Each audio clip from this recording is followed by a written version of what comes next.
What's crack-a-lackin'? Welcome in to My Mind is a Weapon Fantasy Football Show.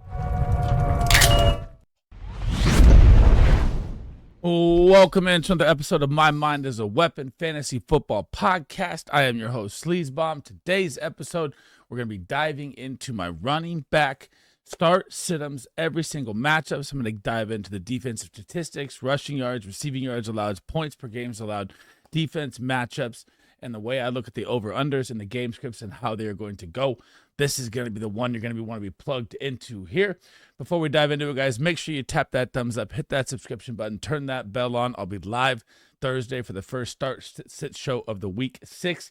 And remember, we have the Vikings and the Texans that are on a bye this week, so make sure you have them out of your lineups this week, guys. And if you haven't checked out the Guys FF Discord, we talk fantasy football 24/7 off streaming there with me and my partner, Big Draft Energy. It's linked in the comments and the description of the video. And we'll also drop our pick'em tickets in there on drafters.com. If you haven't signed up on drafters.com, make sure you use promo code SLEAZE. It will double your initial deposit up to $100. And let's dive in, guys. Let's take a look here at the running backs that you should be starting or sitting in week 6. So if you guys are new to the channel, this is my running back board. Green, start, yellow, flex. I'll give you low end, high end, flex, and if I like them or not this week. Red, sit, home team at the top, going down to the away team at the bottom with the verses. Or sorry, away team at the top, away team at the top, going down to the home team at the bottom. We're going to be starting off with Thursday Night Football. The revenge game for Saquon Barkley heading back to the New York Giants. Philadelphia Eagles 40.5 is the over-under. Philly is favored by 6.5 in this game. And you are starting Saquon Barkley regardless. Now, I know it said he was questionable coming in with the knee, but he practiced in full. He's good to go for the game. And he's going to be a must start for me. A.J. Dillon, Shipley, Bigsby, those are all afterthoughts when Saquon Barkley is out there. And on the New York Giants side, you're going to have Saquon Barkley and Tyrone Tracy both back in this game. So it's going to be another one of those, what do we do here? So I'm going to have Scatterbo as a high-end flex, Tracy as a low-end flex if you need. Now, the matchup versus the Eagles, you would normally think that Eagles front is good versus the run, but this year they've been bad versus the running back. They ranked 25th, giving up 23.26, 488 yards on the ground, almost 100 yards rushing a game on the ground, 3 rushing TDs, and 205 yards through the air and 2 touchdowns through the air. That's 5 total TDs for the running back. That's a touchdown a game for the running back. So it's not a bad matchup either way for them. It's just they don't have much wide receiver help out there besides Wan'Dale Robinson. They got Slayton out, and you have Malik Neighbors, sad to say he's on IR.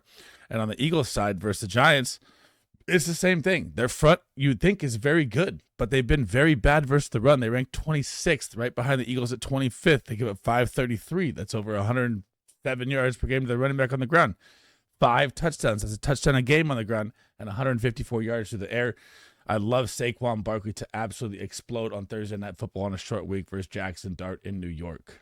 Down to another London game we go. The 3-2 Broncos are headed in to face the freaking shambles, falling apart 0-5 New York Jets. The over-under is 43.5. Denver is favored by 7.5, and it has just become the straight-up J.K. Dobbins show. It does not look like the R.J. Harvey rookie we thought was going to come in and have a big role in the Sean Payton system is going to happen unless an injury happens to J.K. Dobbins, which is very likely with his career and how it's gone for him.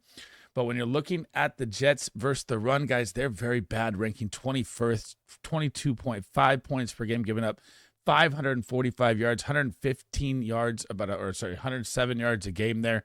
4 touchdowns on the ground, 80 yards through the air, and two touchdowns as well through the air. That's 6 touchdowns they've given up in 5 games just to the running back position. And you know J.K. Dobbins can get it done through the air as well. I absolutely have him as a must-start running back this week. On to the Jets side. And I know that Breece Hall's got this job to himself with Braylon Allen being out, right? You're getting the Denver Broncos here. They do rank 10th versus the running back right now, giving up 19.2 points, 411 yards. So if you do the math there, you're looking at about, 80 yards per game on the ground. They give up 1 rushing touchdown. Very, very good there. That is tied for second in the NFL. And 231 through the air and 2 touchdowns through the air. So, yeah, Breece Hall is going to be a high-end flex play for me, not a low-end RB1 start for me this week. Braylon Allen, of course, on IR, and I could put Isaiah Davis up there, but I don't think you're looking at him in a redraft unless you're a very, very deep league. So I like J.K. Dobbins as a smash and Breece Hall as a high-end flex play if you needed a tough matchup. The 2-3 falling apart 3-game losing streak Arizona Cardinals are headed into Lucas Oil Stadium to take on the Indianapolis Colts that are 4-1. The 47.5 over under Indy is favored by 6.5 in this game. And the Cardinals just haven't had luck with health, man. Trey Benson comes in for James Conner when he's down. Now Trey Benson's down 4 to 6 weeks. And now you're looking at Michael Carter. And I told you guys it wasn't going to be DeMercado, man. Michael Carter had 23 touches to DeMercado's 3. But this matchup here is very, very tough for Michael Carter. You're going up against the number 6 ranked run defense in the Indianapolis Colts, giving up 18.1 points per game. 400 yards on the ground, 2 touchdowns, 132 through the air, and 1 touchdown through the air. So that's 3 touchdowns to get him to a running back. Yes, I have him as a very, very low-end flex play, almost a sit for me with Michael Carter this week. But volume is king, and when you see 20-plus touches as a running back, that's something that's hard to ignore. So I don't love him as a flex play. It's more of a low-end flex play, desperation throw if you need for Michael Carter. And onto the Colts side, man, Jonathan Taylor. If you did your drafts again, this is your number 1 pick in fantasy football, and it's absolutely crazy to say. 3 touchdowns last week. He's probably going to get 3 again this week versus the Arizona Cardinals. The Cardinals team is in absolute shambles. Kyler Murray's playing terrible. He's banged up as well. They give up 22.8 points, ranking 22nd. 403 yards on the ground, 197 through the air, 600 total yards, 3 touchdowns on the ground, and 2 through the air. That's 1 touchdown a game to the running back. You can book 2+ touchdowns for JT this game. That is why I have Daniel Jones, if you watch my quarterback video, on a sit. And, man, Jonathan Taylor is back, boys. He is absolutely him, and I don't think there's any way I'm sitting him regardless of the matchup for the rest of the season. The 3-2 Los Angeles Chargers are on a 2-game losing streak heading into the Miami Dolphins. The over-under is 43.5, and the Chargers are favored by 4.5. And they're kind of in a Arizona Cardinals situation here. They lost Najee Harris. Now they lose for the season, kind of like James Conner. Then they lose Omari and Hampton to IR, kind of like Trey Benson. And now we're sitting at a Hassan Haskins, Kamani Vidal. I'm going to lean Haskins over Vidal for the red zone work he's probably going to get over tiny Kamani Vidal. And you get a great matchup here. We just don't know how the split is going to go in this game. So when you're looking at the Miami Dolphins, this is the run do you want to target. They rank 28th, giving up 27 points a game, 668 yards on the ground. That is almost 140 yards on the ground a game, 2 touchdowns, 247 through the air. That's almost 900 total yards versus the running back. This is where you wish you had Amari and Hampton here to absolutely go nuts. But I'm still going to say that Hassan Haskins has high touchdown upside, low flex play. Don't like him as a sit because the matchup's too great. On the Miami Dolphins side, it's Devon Achane no matter what.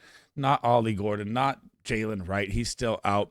And it doesn't matter what the matchup is. It could be a very tough matchup. He's going to get it done through the air or through the ground. They line him up everywhere. It is a very tough matchup this week, though. Miami is Chargers are number 4 versus the running back. 18 points a game. 398 on the ground. That's very good. 3 touchdowns allowed, 122 through the air, which is where A-Chain is probably going to thrive in this game again. And he's always going to be a start for me, guys. His PPR value is too much of a just gold mine. And when you're at home, you got Tua out there healthy. He's always going to be a start for me no matter what. The 3-2 Patriots, coming off the monster win versus the Buffalo Bills, are headed to the Superdome to take on the New Orleans Saints that are 1-4. The over-under is 45.5. New England is favored by 3.5 in this game. And we're back at it again, man. Ramondre Stevenson fumbles, then sees both touchdowns in the red zone work. Mike Vrabel, I don't know if he just trusts the vets over the rookies. But Antonio Gibson is now down for the season. So this should be more work for Travion Henderson. They've got to realize that this is their guy. It's driving me nuts. I hope it's not a late season stash play with him, but man, and Ramondre Stevenson still getting the work, driving me nuts. So the matchup here is beautiful. You get the Saints. They rank 23rd, 23 points a game to the running back, 467 on the ground, 3 touchdowns on the ground as well with 161 yards through the air. So that's almost 620 yards through 5 games they've allowed. That's about 130 yards a game. And then you got to add in the 2 touchdowns through the air as well. That's 5 total touchdowns. That's a touchdown a game. So one of these running backs is going to score statistically, and I'm just hoping it's Travion Henderson. But I'm going to lean that they're both mid-tier flex plays because I don't know what this rotation is doing. I'd rather see one of them dominate than have to take the nightmare decision of both of them. On to the Saints side. I don't know what is going on. Either the Saints are trying to low play Alvin Kamara here to get him traded, which is what I've been saying all year long if you've been following my videos. But Kendre Miller just out-touched him in a win last week.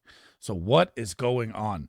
You get the New England Patriots, this run D. You saw what they just did to James Cook last week. They just held him to 4 freaking points. This is a very, very good run D.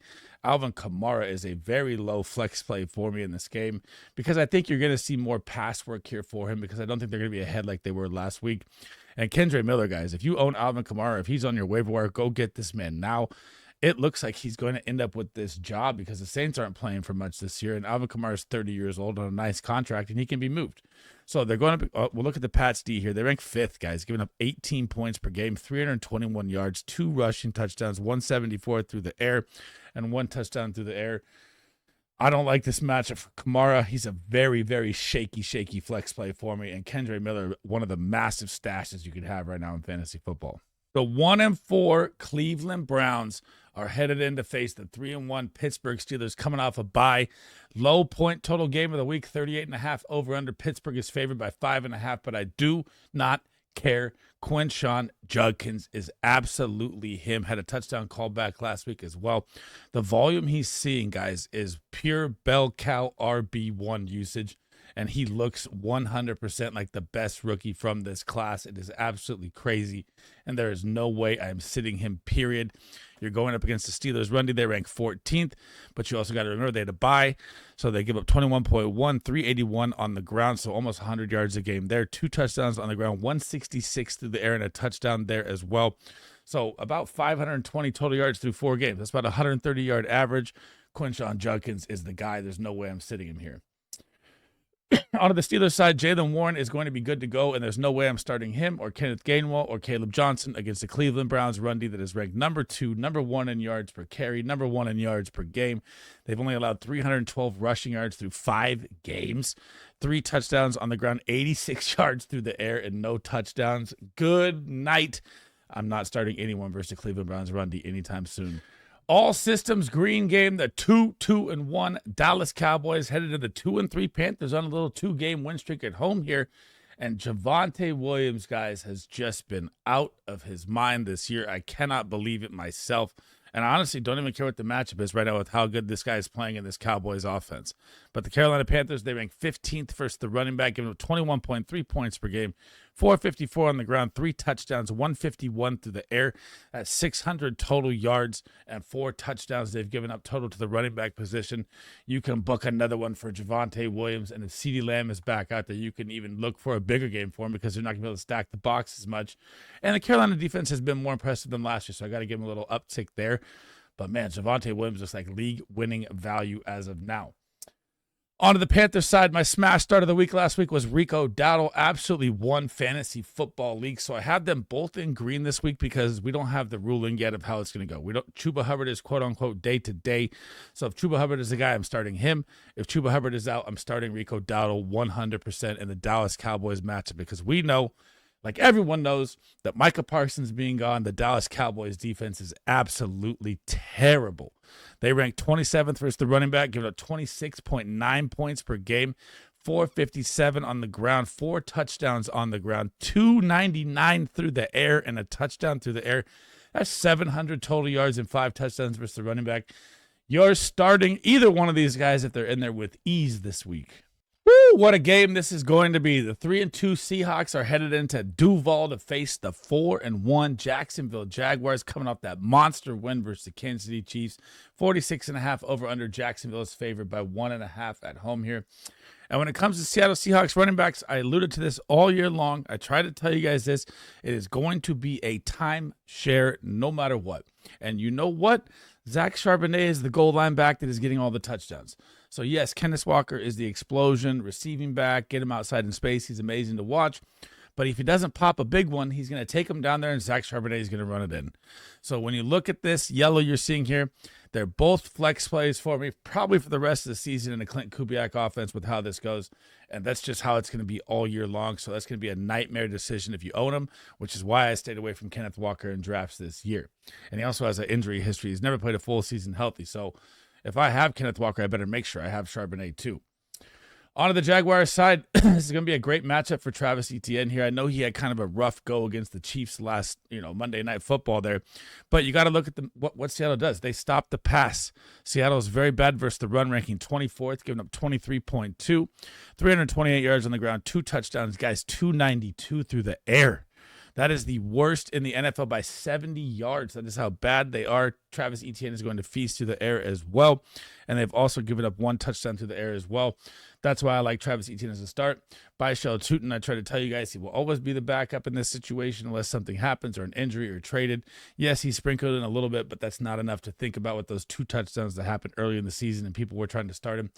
Volume is king. You got to look at snap share, man. He's not playing over 25% snap share. It's not even close. This is Etienne's job, and Etienne is a start for me this week. Man, oh man, the 3-2 Rams are headed in to face the 1-4 Ravens, soon to be 1-5 Ravens. Cooper Rush looks like he's going to be starting this game. Says an uphill battle for Lamar Jackson, and they have a bye next week, and the Ravens just look awful without Lamar out there. And when it comes to Kyren Williams, man, it is always Kyren Williams. This is the second best matchup for a running back on the week. Guys, the Baltimore Ravens rank 31st, giving up 31.1 points per game to the running back, 585 on the ground. That's 120 yards on the ground a game, 6 touchdowns. That's over a touchdown a game on the ground at 201 yards to the air and 2 touchdowns. That's 8 total touchdowns and almost 800 yards to the running back. You are absolutely 1,000 million, 9 whatever percent starting Kyren Williams, and don't even think about it. Man, on the Ravens side, Derrick Henry has become a low-end flex play. Yes, he can fall into the end zone. Depends on if they can get the ball down to the end zone. Cooper Rush looked absolutely terrible versus the Texans last week, and man, they need Lamar Jackson back, and they need to figure it out at this bye how to get Derrick Henry back involved in this offense because it has been a weird start. And it's getting really, really scary time for Henry, but he's a low-end flex for me at best this week if you need. The ugliest battle of the week, the 1-4 Tennessee Titans. Cam Ward coming off that crazy win for the Titans are headed into Las Vegas to take on the Raiders at 41.5. Raiders are favored -4.5 in this game. And this should be another smash Ashton Genty game here. The Tennessee Titans, they rank 30th versus the running back. 30.3 points allowed, 613 yards on the ground. That's 130 yards almost per game on the ground they allow. They've given up 154 through the air as well. That's 760 yards. And guys, they've given up 8 rushing touchdowns, the most in the NFL, and 1 receiving touchdown through the air. That's 9 touchdowns, almost 2 touchdowns a game for the running back. How can you not start Ashton Genty in this game? Absolutely smash. On to the Titans side, Tony Pollard is going to be a low-end flex play for me because we've gotten the update. Tyjae Spears came back off of IR last week. They say he's going to be more involved, and I think that's how it's going to look. I think if you're going to be at another like 60-40 timeshare split here, and the Raiders versus the run, they rank 20th, giving up 22.48, 390 yards on the ground through 5 games. So very good rushing defense on the ground through 5 weeks. When you look at it, that's about 80 yards per game. That's very, very good there. 7 rushing touchdowns they've given up, though. That's the problem. Could one of them fall in the end zone? For sure. 104 yards on the ground and no receiving touchdowns. So Tony Pollard, low-end flex play. Ashton Genty must start smash play this week no matter what. Man. The 2-3 Bengals decide to go out and get Joe Flacco, and do I think that is going to help Chase Brown in any single way, shape, or form? No, I do not. He looks like the worst pick in the first 2 rounds of fantasy football. You're going up against the Green Bay Packers here, 44.5 over-under. And guys, the Packers are favored by 14.5 in this game. Yikes. So Chase Brown, when I'm looking at the Packers run D, and they're coming off a bye. They're getting even healthier coming off the bye. Packers rank 8th versus the running back, getting up 18 points per game. 273 on the ground. So let's take out the bye week. Let's call that 4 games instead of 5. 273, you're looking at about 75, 80 yards per game on the ground. 2 rushing touchdowns allowed, and 90 through the air with no touchdown to the running back.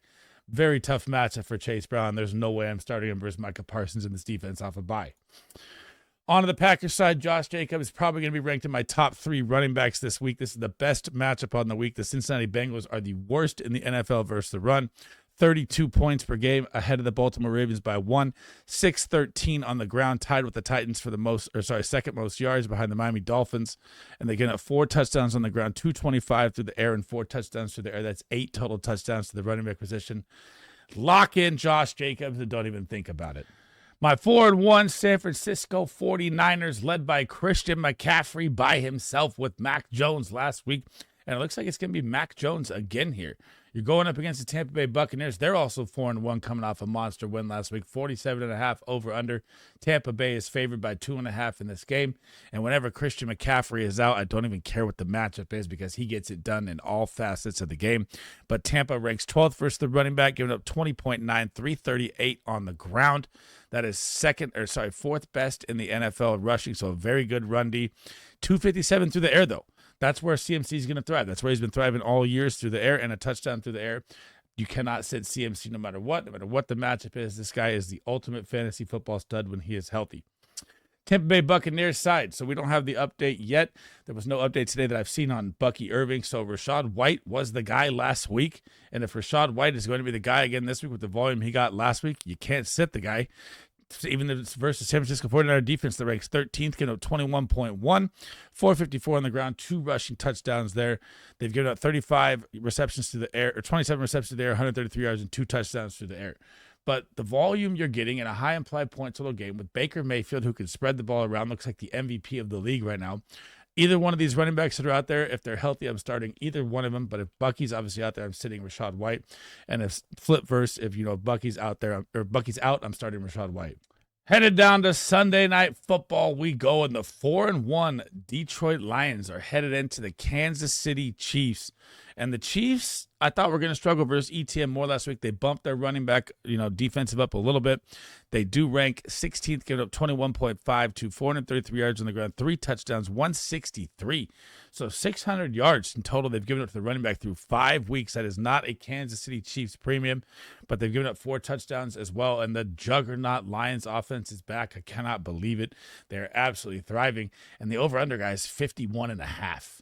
This is going to be a high implied point total game. This is what you want. David Montgomery will probably find the end zone. Jahmyr Gibbs always finds the end zone. Must start running backs in this game. On to the Chiefs side, and this is a nightmare, man. So this is like a desperation flex play with Kareem Hunt, because this is what happens. They come out, and Isaiah Pacheco will get a carry. Brashard Smith will sprinkle in. They'll get to the red zone, and then Kareem Hunt will run in the touchdowns in the red zone.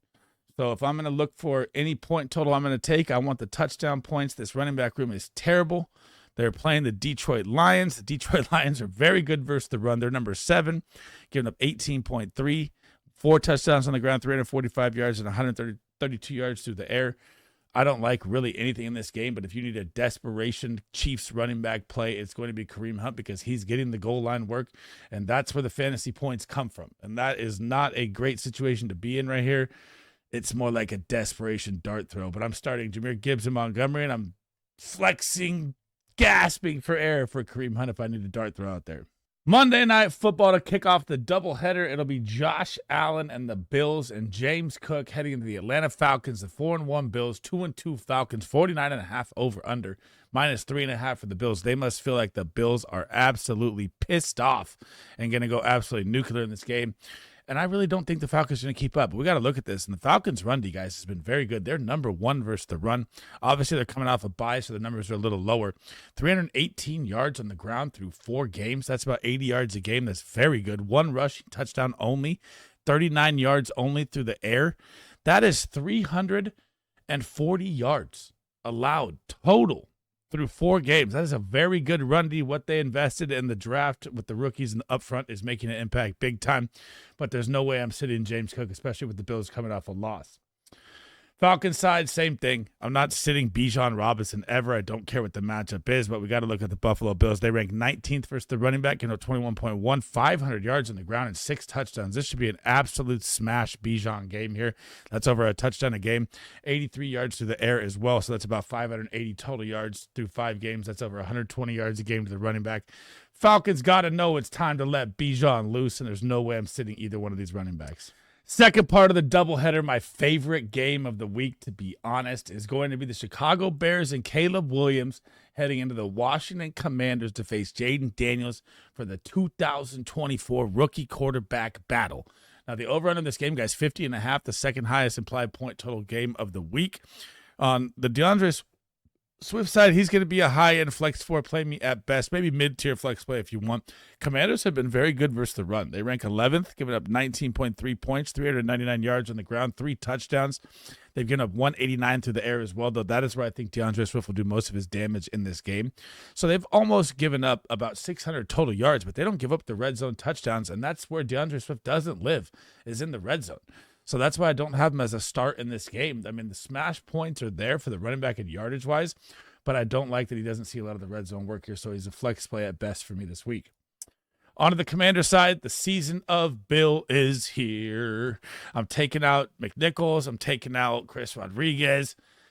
Ja'Cory Krosky-Merritt is here, and the matchup is absolutely great, and this guy cannot be out of your lineup this week. The Chicago Bears ranked 29th, giving up 29.8, 563 on the ground, and with JD5 back, and looks like Terry McLaurin back as well, the boxes are going to be open like the Red Sea with Noah. Just boom, and Ja'Cory's going to go nuts this week. 3 touchdowns on the ground, 121 through the air. That's 680 yards and 3 receiving touchdowns. That's 6 touchdowns to the running back position. That's 1.2 a game. Ja'Cory Krosky-Merritt will score again here, and he is a high-end RB2 for me, maybe low-end RB1 this week, and I might rank him in my top 12 this week. He must start no matter what. Thanks for rocking with me today, guys. I hope that was helpful information to help you decide on who to start and who to sit for running backs in week 6. Remember, if you have any question, guys, it doesn't have to pertain to this video. Running backs or not, drop them in the comments. I try to answer every single one of them for you guys. As always, on the way out, guys, make sure you tap that thumbs up, hit that subscription button. It helps me out a ton. Turn that bell on. I will be live Thursday, Friday, Saturday, Sunday. We'll be chopping up fantasy football the whole weekend long this week. I'm not out of town. I'm back here this weekend. If you haven't checked out the Discord, it's pinned in the comments and in the description. And again, guys, if you haven't signed up on drafters.com, I'll be live Friday doing some splash drafts. Make sure you use promo code SLEAZE. It will double your initial deposit. Shout out to the sponsors. And that's it for me in this episode, guys. My next one will be wide receiver, tight end, stardom, situms. Tomorrow I'll dive into all my rankings, and then we'll look at some buy lows, sell highs. We'll look at some sleeper plays, some smash plays, probably after Thursday Night Football. I don't think there's many sleeper plays in that game anyway, so we don't have to dive into that much there. And again, that's it for me in this episode. Thanks for listening. I'll catch you guys in the next one. Sleaze Bomb out.